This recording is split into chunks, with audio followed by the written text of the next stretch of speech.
سلام. در آستانه سال نو و پایان سال 2016 قرار داریم. یک سال که میتوان گفت پر از چالش و تضادها در تاجیکستان بود. از جمله انتقال پول مهاجران به کشور کمتر و وضع اقتصاد بدتر شد. حکومت برای تقویت قدرت به تشبس‌های بحث برانگیز دست زد و کشور برای نقض حقوق انسان و محدود کردن آزادی بیان تنقید شد. تاجیکستان شاهد رویدادهای مهمی دیگر هم شد و چندی از مهمترین آنها را تا کمتر از 20 دقیقه به یاد می‌آوریم. با ما بمانید.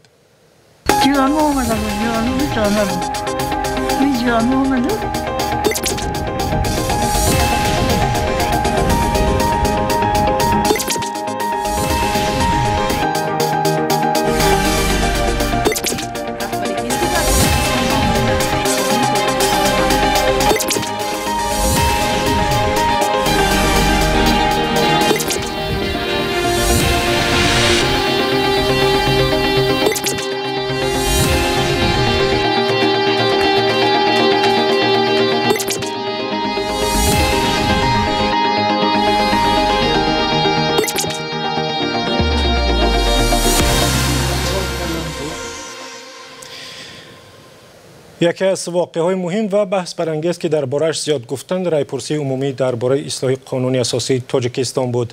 شورای مجلس نمایندگان 11 انور طرح اصلاح کنستیتوسیون را برای بررسی به پارلمان پیشنهاد کرد و روز 22 انور طرح پذیرفته شد. دادگاه کنستیتوسیونی هم گفت که اصلاح قانون اساسی موافق به تمام معیارهای قانونگذاری در تاجیکستان است. سود کنستیتوسیونی جمهوری تاجیکستان قرار کرد و مقررات انتقالی کنستیتوسیون سرقانون جمهوری تاجیکستان وارد شونده و کنستیتوسیون جمهوری تاجیکستان مطابق میشه. قرار قطعی بوده از روی آن شکایت آورده ممکن نیست و از وقت قبولش اعتباری قانونی پیدا می‌نماید. با کنستیتوسیون و یا قانون اساسی تاجیکستان 41 تغییر و علاوه پیشنهاد کردند و نگاه می‌اندازیم به 8 نکات مهم و تاثیرگذار به آینده تاجیکستان. در تاجیکستان فعالیت حزب‌های سیاسی دیگر دولت‌ها تأسیس حزب‌های خصوصیت ملی و دینی داشته، اینچنین مبلغ‌گذاری حزب‌های سیاسی از جانب دولت‌ها و سازمان‌های خارجی، شخصان حقوقی و شهروندان خارجی منع است. پدر و مادر برای تعلیم و تربیت فرزندان و فرزندان بالغ و قابل مهنت برای نگاهبین و تأمین اجتماعی پدر و مادر مسئول می‌باشند. عضو مجلس ملی شخص انتخاب یا تعیین شده میتواند که تنها شهروندی جمهوری تاجیکستان را داشته باشد و سن او از 30 کم نبوده دارای تحصیلات عالی باشد.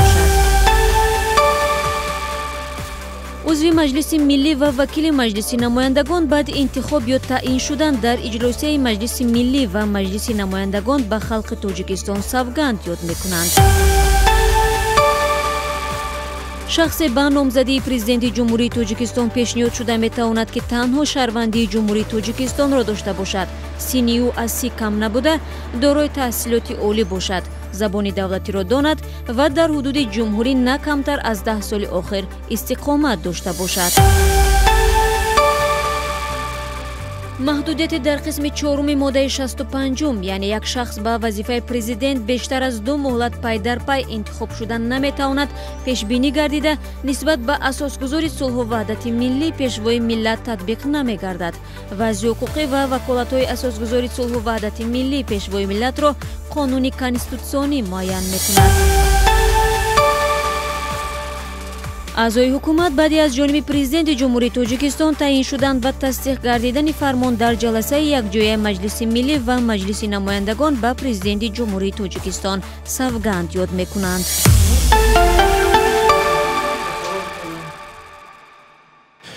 مخالفین حکومت فعلی میگفتند که اصلاح قانون اساسی برای تامین حکومت یکمره پرزیدنت امامعلی رحمان است. از این پیش در ماه دکبر سال 2015 در تاجیکستان قانون درباره اساسگذاری صلح و وحدت ملی را قبول کردند و بر اساس آن امامعلی رحمان پیشوای ملت اعلان شد. سند مذکور برای رئیس جمهور حق مسئولیت داد و او میتواند چند دفعه که خواست نامزدیش را به مقام رئیس جمهور پیشبری کند. مخالفان همچنین میگفتند اصلاح کنستیتوسیون راه را برای میراثی شدن قدرت در تاجیکستان باز میکند. منظور از 35 تا به 30 سال پایین آوردن سن و سال نامزد به مقام رئیس جمهور است و به گفته مخالفان اصلاح است که به رستم امامعلی فرزند رئیس جمهور امکان میدهد نامزدیش را به مقام پرزیدنت پیشبری نماید. اینجا شخصیت رستم امامعلی موجود نمیشد.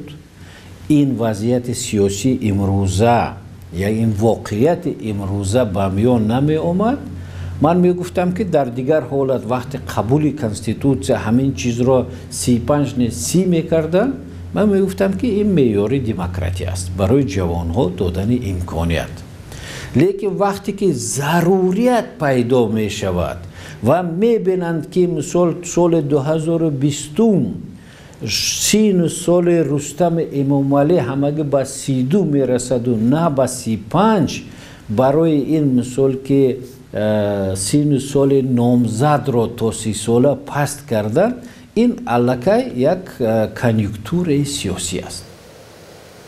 این دیدگاه رئیس حزب سوسیال دموکراتی تاجیکستان یکی از حزب‌های مخالف تاجیکستان بود که در آن زمان از شرکت در رایپرسی عمومی دست کشید. نمایندگان حزب حاکم می‌گفتند که هدف اصلاح قانون اساسی به هیچ وجه تقویت قدرت در دست امامعلی رحمان نبود.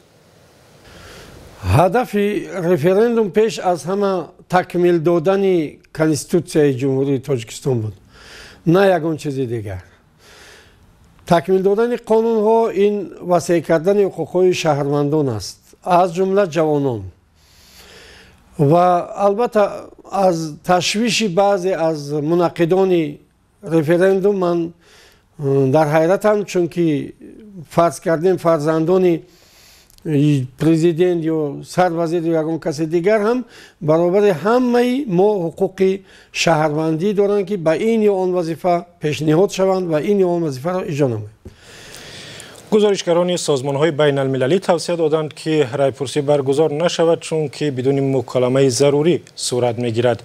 از جمله دیوید کی گزارشگر سازمان ملل در امور آزادی بیان گفت جامعه شهروندی و مطبوعات و حزب‌ها زیر فشار قرار دارند. شفافیت رفراندوم زیر سوال است، برای همین بهتر است که این رایپرسی برگزار نشود. این تصمیم گیری نیست نه از خود سوبیکت های تشبثی قانونگذار که در حال حاضر طبق کنستیتوسیون و قانونگذاری اعضای مجلس ملی و وکیل مجلس نمایندگان می باشند نبوده است. نوبسته به این همه نظرها پارلمان طرح اصلاح قانون اساسی را بر رایپرسی عمومی پیشنهاد کرد. روز 22 می رایپرسی صورت گرفت و به گفته مقامات در آن بیشتر از 4,300,000 نفر شرکت کردند. ناظران کشورهای شریک تاجیکستان رایپرسی را موافق به معیارهای بین المللی نامیدند، هرچند به گفته ناظران کشورهای غربی هیچ یک از انتخابات و رایپرسی تاجیکستان شفاف و آزاد صورت نگرفته است.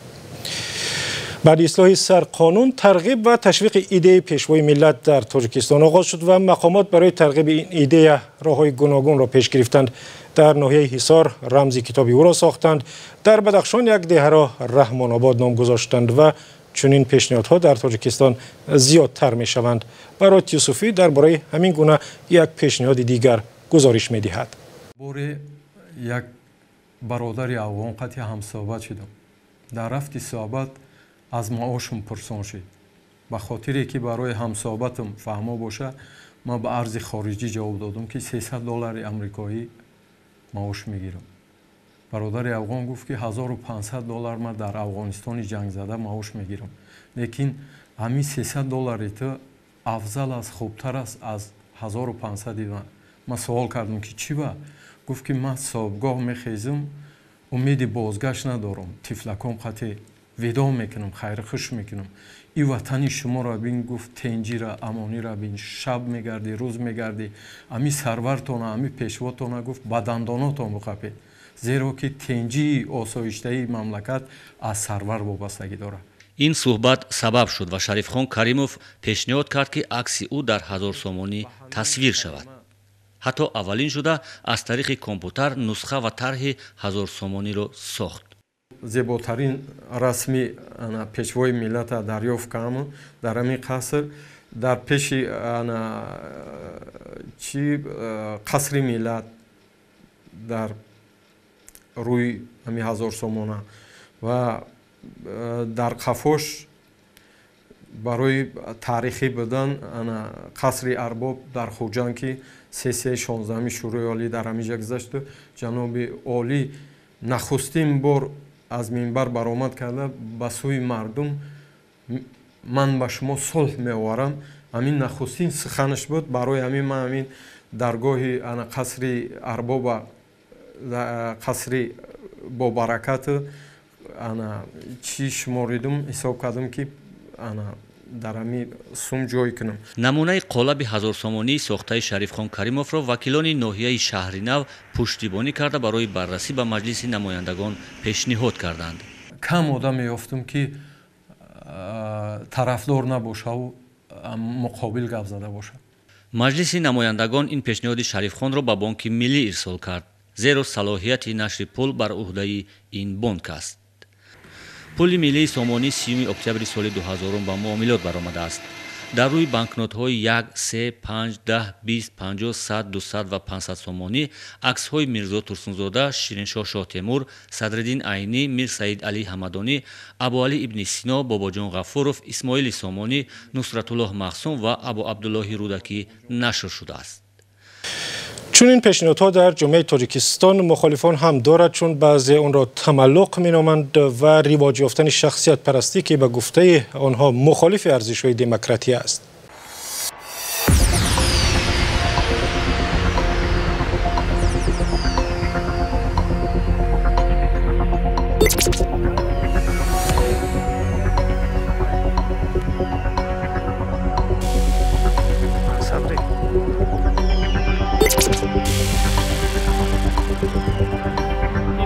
Табори шумоаст.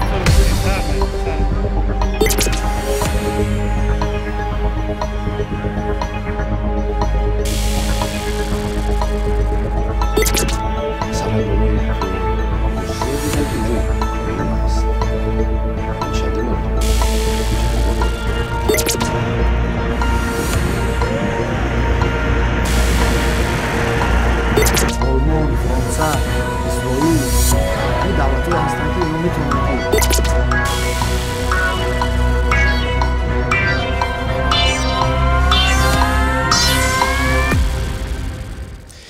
بعد از بستن حزب نهضت اسلامی در سال 2015 دادگاه عالی تاجیکستان روز 2 ایون 12 عضو ریاست این حزب را که سازمان تروریستی اعلام شده است به زندان محکوم کرد. 10 نفر را از 2 تا به 28 سال زندان محکوم کردند و سید عمر حسینی و محمد علی حیید معاونان رئیس حزب یک عمری از آزادی محروم شدند. مقامات همه آنها را به دست داشتن در آشوب مسلحانه ژنرال عبدالحلیم نظروف در ماه سپتامبر سال 2015 گناهکار دانستند. محیدین کبیری رئیس حزب که در خارج از تاجیکستان است تمام این ادعاها را رد کرده است.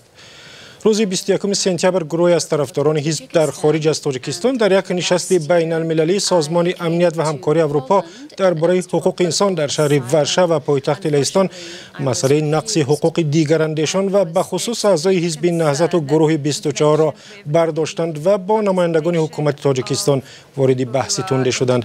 بعد از این هیئت تاجیکستان با یک اقدام بی‌سابقه نشست سالانه حقوق انسانی سازمان امنیت و همکاری اروپا را نمایشکارانه ترک کرد، زیرا به گفته آنها سازمان به این نشست جنایتکاران و افراطگرایان را داده است که در تاجیکستان آنها باید به جوابگری جنایی کشیده شوند. حامیان حقوق این رفتار حکومت را تنقید کردند. حکومت تاجیکستان سال 2016 همچنین برای برخورد درشت با وکیلان دفاع از طرف سازمان‌های بین‌المللی تنقید شد و به خصوص برای بعد جوابگری کشیدن بزرگمهر یاروف وکیل دفاع که از حقوق اعضای ریاست حزب ممنوع نهضت اسلامی دفاع می‌کرد. بزرگمهر یاروف ماه سپتامبر برای برانگیختن عداوت مذهبی و دیگر جنایت‌ها به زندان محکوم شد، هرچند خود را بیگناه می‌شمارد. تغییر زندگی خانواده بزرگمهر یاروف در گزارش میرزا نبی خالق زاد. رفشن یار محمد صحیفه‌های اخیر رمان خود را می‌نویسد. این اثرش درباره سلطان محمود غزنوی است که در تصویر او غازی، جاه طلب و خونخوار است. میگوید بعد حبس پسرش بزرگمهر یاروف، ادوکات معروف، در این خانه زندگیش به سختی میگذرد.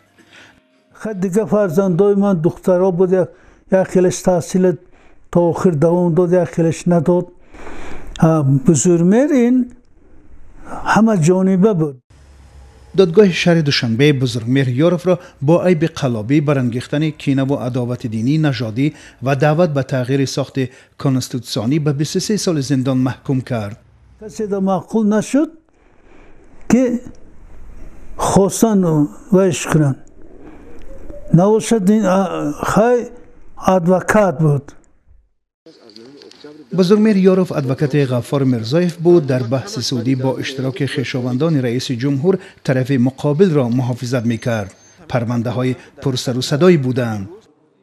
آخرین تشبث ادوکاتیش تأسیس کمیته دفاع از بازداشت شدگان حزب ممنوع نهضت اسلامی بود که بعد از آن بازداشت و محکوم به زندان شد. گناهش چی بود؟ گناهش که شد که انا به چیز تفتیش به ادوکات به وای آدما رو برده 25 سال دادن نگیرن. بزرگمهر وکیل مدافع محکوم شده در همین خانه واقع در کوچه پروین حالا به نام میرسعید میرشکر سال 1971 به دنیا آمده است. در مکتب رقم 11 ناحیه آن وقت اکتبر حالا اسماعیل سامانی شهر دوشنبه خوانده دانشگاه ملی تاجیکستان فاکولته حقوق شناسی را در سال 1995 ختم کرده است. پس از ختم دانشگاه یک مدت در شعبه کارهای داخلی اسماعیل سامانی پایتخت به حیث مفتش فعالیت نموده، سپس به فعالیت ادوکاتی روی آورده است. تمام بود شد چه داد که هم حقیقت چی کند، اثبات کند، حقیقت جاری کند، لیکن خام زندگی در پختگی زندگی را نمیتونه. بعد محکوم شدن بزرگمهر خانواده آنها پریشان شده است. مادر بزرگمهر یاروف هورنیسا اسحاقова را در یک گوشه دیگری شهر دوشنبه در محله چمتیپه پیدا نمودیم. وی در خانه بزرگمهر زندگی دارد. از 6 فرزند 5 تاش یک طرفه و فقط بزرگمهر یک طرفه برای من. رحمت الله زایروف حقوقدان تاجیک خود را استاد بزرگمهر یاروف می‌داند. میگوید وی وکیل با جسارت بود. من همچون وی شاگرد اصلی خود میشناسم، از جهت نه ادوکات، از جهت یک انسان پاک وجدان با لیاقت حقوق حمایتگر. زرینه نبیه و همسر بزرگمهر یاروف با 3 فرزند خردسال تنها مانده است. وی میگوید هنوز به فرزندانش نگفته است که پدرشان در زندان است. نمیدونم تا حال که دوای هستم. خودی رو میبرم میبینم. حامیان بین المللی حقوق بشر پرونده بزرگمهر یاروف را سیاسی نامیده از حکومت طلب کردند که او را آزاد نماید. ولی مقامات تاجیکستان این دعوت‌ها را نادیده گرفتند و بزرگمهر یاروف باید دیگر باره در نزد دادگاه جواب گوید، چون او را به تحقیر نماینده دادگاه و نماینده حکومت متهم می‌کنند و ممکن است مهلت زندان او درازتر شود.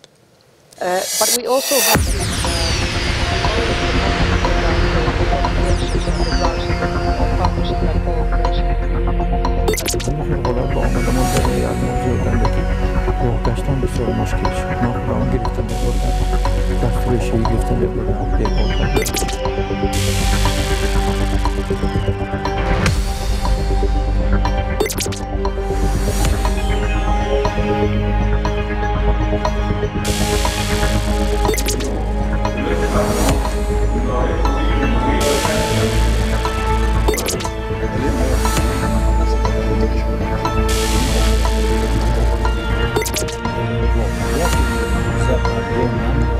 یکی از روزهای سال 2016 و در روز 28 اکتبر ساعت 7 شام یک باره نیروی برق در تمام قلمروی تاجیکستان قطع شد. مقامات رسمی در مدت 3 ساعت شرح ندادند که سبب چیست. بعد از بازگشت نیروی برق گفتند که از کار ماندن چرخه‌های نیروگاه برقیابی نورک، بزرگترین نیروگاه تاجیکستان، سببی در تاریکی و بی‌برقی ماندن بیشتر از نصف کشور شده است. یک روز بعد از تاریکی سراسری تاجیکستان به بستن مجرای رودخانه وخش و بنیاد سد بزرگ برای نیروگاه راغون شروع کرد. در مراسم بستن مجرا امام علی الرحمن که نیروگاه را مسئله حیات و ممات تاجیکستان نامیده است شرکت داشت. سدی 335 متری را شرکت ایتالیایی سالین ایمپرجلو می سازد و قرارداد بیشتر از 3 میلیارد دلاری را تاجیکستان ماه ایون با همین شرکت امضا کرد. بر اساس طرح چرخه اول نیروگاه راغون را باید تا سال 2018 به کار اندازند و دیگر مردم از بی‌برقی در فصل سرما خلاص شوند.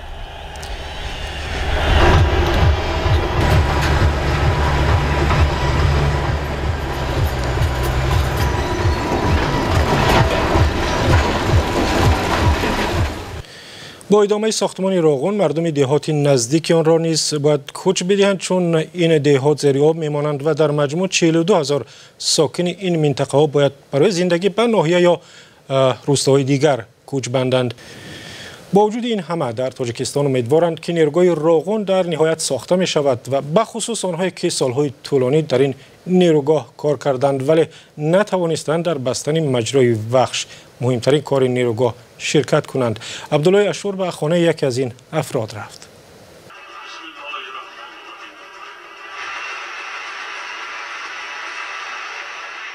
سفرعلی نظیروف، مهندس جوانی تاجیک که مدت در بنیاد نیروگاه راغون کار میکرد، اکنون نوار بستن مجرای دریای وخش را از سوی رئیس جمهور امام علی الرحمن تکرار به تکرار تماشا میکند. سفرعلی هر خبر و گزارش را در مورد نیروگاه راغون با توجه مطالعه و یا گوش میکند. وقتی که من هوای تماشا کردم خیال کردم که من همونجا با همراهی همکارانم در همونجا اشتراک کرده ایستادم. همین قدر احساسم بلند شد که من کاش مقصد نمیافتیدم و مقصد معیوب نمیشدم اونجا اشتراک میکردم با اونها. افسوس که ما غلط دیدیم مقصد. افسوس دوامدار سفرعلی از آنجاست که در پی یک حادثه ناخوش در سال 2010 یک پای او مجروح شد و او دیگر امکان ندارد مثل قبل به حیث مهندس ساختمان در این نیروگاه فعالیت کند. سفرعلی فاجعه صبح روز 13 ایول را قریب هر روز به یاد می آورد. یک بلاک بود، همون بلاک بلندی همون قالب 8 متر بود. همون آرماتور قپیدگی بودم که یکی شکست. آرماتور شکست، من دیگر این دستم که آزاد بود دیگر یکم جای قپیده نتونستم، اومده در زمین افتادم. پس از افتادن سفرعلی در بیمارخانه قریه بالا به هوش آمد. دکتران از شکستن 3 موضع استخوان پای و منه و دندانش به او خبر دادند. طی مدتی که سفرعلی مشغول طبابت و تلاش برای مستقلانه راه رفتن را داشت، ساختمان راغون نیز مثل که دچار صدمه شد. در پی شکایت و اصرار همسایه‌های پایاناب تاجیکستان، ساختمان نیروگاه قطع شد. تاجیکستان وارد مرحله دورودراز ارزیابی فنی و زیست محیطی راغون گشت و کشور 4 سال منتظر پاسخ کارشناسان بین المللی باقی ماند. بالاخره کارشناسان کرایه کرده بانک جهانی ماه سپتامبر سال 2014 در شهر الماتای قزاقستان به طرح نیروگاه راغون خلاصه مثبت داده گفتند ساختمان امن و استفاده سربند در حدود راغون امکان پذیر است. پس از اوکی بانک جهانی در الماتا توپ به دست دوشنبه گذشت.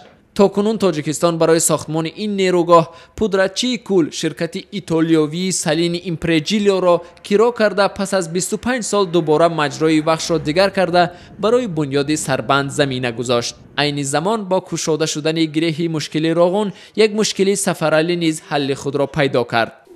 3 سال اول یاردم نکردن و بعد 2 سال اخیر ده وقتی که ما حجت گذاری کردیم مقصد یک ادوکات گفته که همین حجت گذاری کن، مقصد برای توابت توی و برای یاردم پولی گفته تو ده چی میکنن، مقصد یاردم میکنن. مقصد یک 2 سال بازه که 840 سومونی یاردم میکنن. سفرعلی همکنون مجروح است و امکانی کار کردن را ندارد. جبران پولی کارده سابقش برای خرید دارووار که او دائما به آن نیاز دارد کفایه نیست. همکنون این مهندس تاجیک 2 آرزو دارد که یکی به خود او و دیگری به کل ملت تاجیک تعلق دارد. روزی می شود که این نیروگاه برقی آبی راغون به کار می درآید و این مشکلی برق ما یک طرفه می شود.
روز 19 آگوست تلاش‌های دلشاد نظرف گرزانداز تاجیک ثمر داد. در بازی المپیک تابستانه در شهر ریو دی ژانیروی برزیلیا از میان 7 ورزشکار تاجیک فقط دلشاد مدال به دست آورد و نخستین مدال طلای بازی‌های المپیک برای تاجیکستان را. دلشاد نظرف که در زمان جنگ داخلی از پدر محروم شده است، پیروزیش را به ارواح پدر بخشید و هم گفت که نشان طلایی‌اش نشان تمام مردمی تاجیکستان است.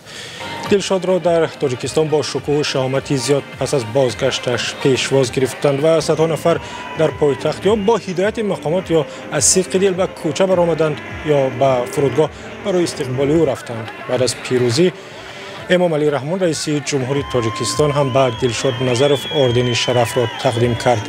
دلشاد بهترین ورزشکار سال 2016 در تاجیکستان نیز اعلان شد.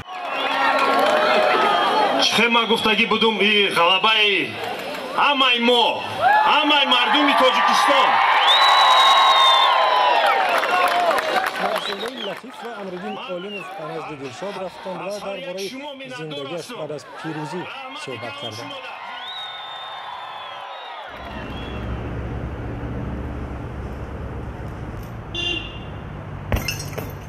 بعد 2 ماه فراغت دلشاد نظرف قهرمان بازی‌های المپی به موسم نوی ورزشی آماده می شود. او برای جای قبلی خود برگشته است و هر صبح با شاگردش تمرین می کند. Я считаю, наверное, что я не болею звездной болезнью, потому что это مرا شهرت به خود نکرده است. این ضعف آن ورزشگران و آدمانی برجسته می باشد که نتیجه نهاییش خوب نیست. من از این بیماری دورم. یک چیز خوشایند است که مرا در کوچه می شناسند، حرمت می کنند، با من عکس می گیرند. многие фотографируются, здороваются, это приятно где-то, конечно.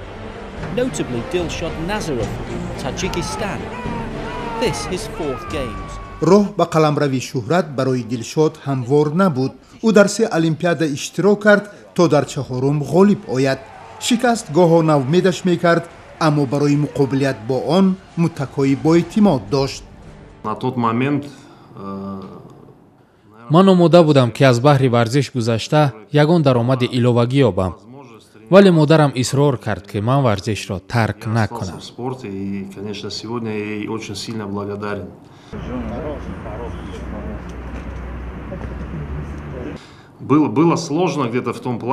زمانی جنگ شهروندی بود. دوشنبه نوتینج 10 ساله بودم. در دوشنبه نقلیات جمعیتی کار نمی کرد. تمرینگاه از خانه امان دور بود. من تا جای مشق 7 کیلومتر و باز تا خانه 7 کیلومتر دیگر پیاده می گشتم. ولی خرسندم که راه افتاده نشدم و برای عملی گشتن مقصد خود به مرحله رسیدم.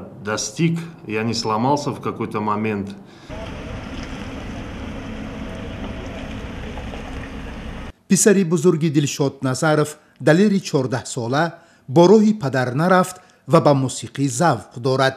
وی می‌خواهد به مثل همنامش آوازخوان معروف دلیر نظرف مشهور شود.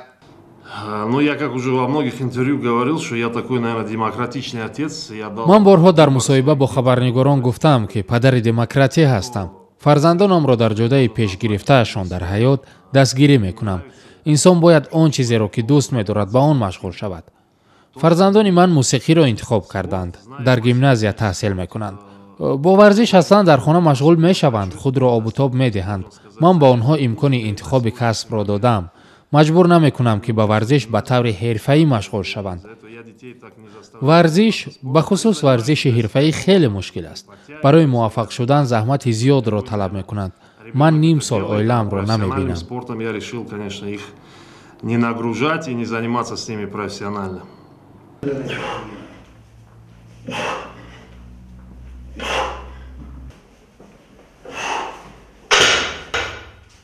Да, я не тренировался, где-то около 2 месяцев я не тренировался. بعد المپیاد من 2 ماه مشق نکردم. موسم بسیار هم وزنین بود. من چند روز پیش به تمرین شروع نمودم و با موسم سال 2017 آمادگی میبینم. ماه آگوست مسابقه قهرمانی جهان در لندن برگزار می شود. من تاجیکستان را نمایندگی می کنم. کوشش می کنم که مدال به دست بیارم. در ورزش پیشگویی کردن مشکل است، اما امیدوارم که موفق می شود. Получится, конечно. Это спорт, здесь загадывать ничего невозможно загадать. Но будем надеяться, что все сложится удачно. Постепенно завершаются принятые новые нормативные акты правительства, которые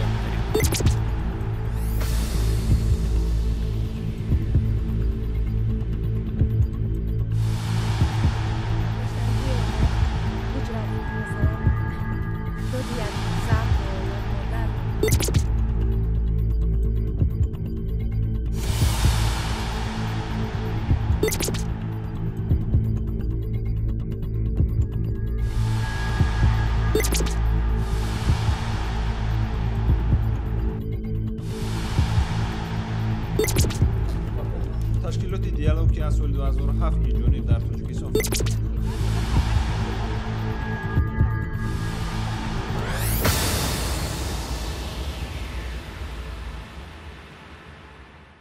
سال 2016 برای نه تنها تاجیکستان بلکه ازبکستان هم سال پلو بود. در این سال یونسکو مؤسسه علم و فرهنگ سازمان ملل پیشنهاد هر دو کشور را پذیرفت و پلو را به فهرست میراث جهانی فرهنگی وارد کرد. زیرا به گفته یونسکو پلو نه تنها مردم را سر دسترخوان گردی هم می‌آورد بلکه صلح و دوستی هم می‌آفرد. چگونه؟ در گزارش نوبتی می‌بینیم. ارمان جان یک سال است در آشخانه زیتون کار میکند و پختن پلو را از یک آشپز معروف خوجند آموخته است. آشپزی 21 ساله پختن 10 نوع آش پلو را بلد است و ضمن تهیه آن خودش هم نوآوری میکند. مثلا مازه آش به مقدار شده همه گشت خواه تزی میاندازم با برای مقصد نجوی قراقات کشمش میاندازم مازش برآمدم به ارمان جان مزاجان زیاد دارد و هر روز بیش از 80 کیلوگرم برنج را به دیگ میاندازد و برای محفل شیرینکاران و هنرمندان سوخت که ماه یک بار جمع میآیند آش میپزد. محفل گب عنوان دارد و هر دفعه حدود 20 نفر را به هم میآورد. تا آماده شدن آن حاضران محفل شیرین گفتاری و سرودخوانی میکنند و برنامه در تلویزیون محلی آزیا نمایش داده می شود. گپ سر می شود. مقیم جان عبدالفتاح من برادر شمسیف همه یک جای خیلی صحبت‌های ناز می شود. باز در آخری وقتی که آش میبیان ما با قرصک آش را پیش میگیریم که گپی ما باز پرقوتر می شود. عنعنه گپخوری و یا آشی حریفانه اساساً در شمال تاجیکستان رایج است. اشتراکچیان محفل گروهی همسبقان، همکسبان و یا رفیقان و دوستان بوده می توانند که هفته و ماه یک بار با هم جمع می آیند. بهانه اصلی به هم آمدن آنها خوردن یک آشی پلو است. کیفیت آش هنمی که از همه یک سرجم شده از یک لگند سفالین کلان آش خورند و با یک مسئولیت همین گپخانه دیگر میشد. الکی وای مسئولیت حل میشد. با من پلوف پفرگانسکی گفتگی اینجا محیدین فیض‌اللهیف عنعنه‌شناس تاجیک میگوید پلو در سوخت نه فقط محفل صحبت و معاشرت بلکه دهها عنعنه دیگر را هم به وجود آورده است. آش توی نهار مثلا آش سال نیز و غیره معمول بود. آش پلو مظفریت و صنعت برجسته کولینری تاجیکان است. در خوجند 2 سال اخیر جشن آشی پلو برگزار می شود و بهترین طباخان سوخت را گرد می آورد. آشپزهای ماهر صدها کیلوگرم برنج را دم می اندازند و پلوخوری بهترین را هم معین می کنند. به شما معقول یا هم تو؟ امسال با نظرداشت آنکه پلو مردم را گردی هم می آورد و صلح و رفاقت مساعدت می کند، یونسکو مؤسسه علم و فرهنگ سازمان ملل پلو را با پیشنهاد تاجیکستان و ازبکستان به میراث غیر مادی جهانی وارد کرد. پلو را اینچنین با نام پلوهای سمرقندی، بخارایی، فرغانگی، خوارزمی، خوجندی، استرافشانی ببینید ملت ندارد آش پلو.